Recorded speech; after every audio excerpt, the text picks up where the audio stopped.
আজকে সন্ধ্যায় আমার মেয়ে বায়না ধরেছে সে নাকি চিকেন ফ্রাই খাবে। আসলে সন্ধ্যার নাস্তায় কিছু না কিছু তো অবশ্যই রেডি করতে হয়। তাই আজকে ভাবলাম আজকে আমার মেয়ের পছন্দের চিকেন ফ্রাই ওকে তৈরি করে দেব।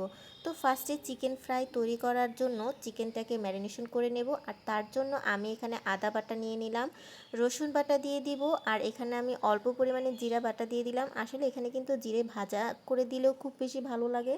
আর এখানে আমি টমেটো কেচাপ দিয়ে দিলাম, সয়া সস দিয়ে দিয়েছি, আর দিয়ে দিয়েছি এখানে ওয়েস্টার সস। প্রত্যেকটা সসেই কিন্তু এক্সট্রা করে লবণ থাকে, তাই লবণটা অবশ্যই একটু বুঝে শুনেই দিতে হবে। আমি এখানে স্বাদ অনুযায়ী লবণ, গোলমরিচ গুঁড়া, আর এখানে আমি কিছুটা শুকনো মরিচ গুঁড়াও দিয়ে দিয়েছিলাম। ঝালটা অবশ্যই একটু পরিমাণে তুলনায় কমই ব্যবহার করেছি।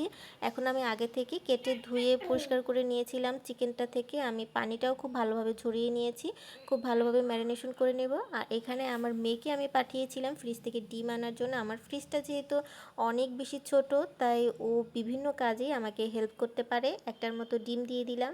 এখন আমি এটাকে ম্যারিনেশন করে প্রায় 10 মিনিটের মতন রেখে দেব।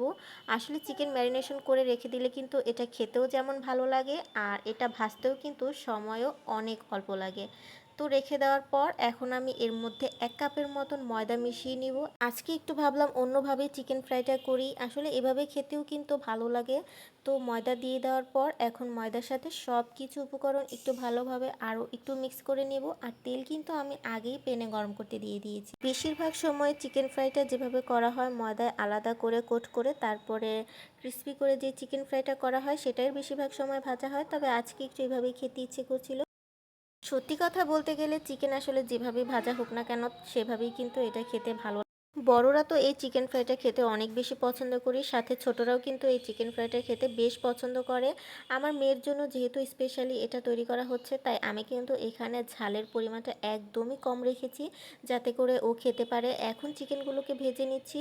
ফার্স্টে আমি জালটা একটু মিডিয়াম টু লো হিটে রেখে তারপরে এগুলোকে ভেজে নিয়েছি। পরবর্তীতে জালটা একটু হাই হিটে দিয়ে এটা সুন্দর একটা কালার আসা পর্যন্ত ওয়েট করছি। এই তো চিকেনগুলো কিন্তু একদমই ভাজা হয়ে গেছে। এখন আমি একটা বাটিতে এটা সার্ভ করে নিচ্ছি নিজের পছন্দ মতো সস। আর আমি এখানে কিছুটা পেঁয়াজও কেটে নিয়েছি পরিবেশনের জন্য, যেটা দেখতে সুন্দর হয়, খেতেও অবশ্যই অনেক বেশি ভালো লাগে, তাই না? এই তো আমার আজকের মতো চিকেন ফ্রাই কিন্তু একদমই রেডি।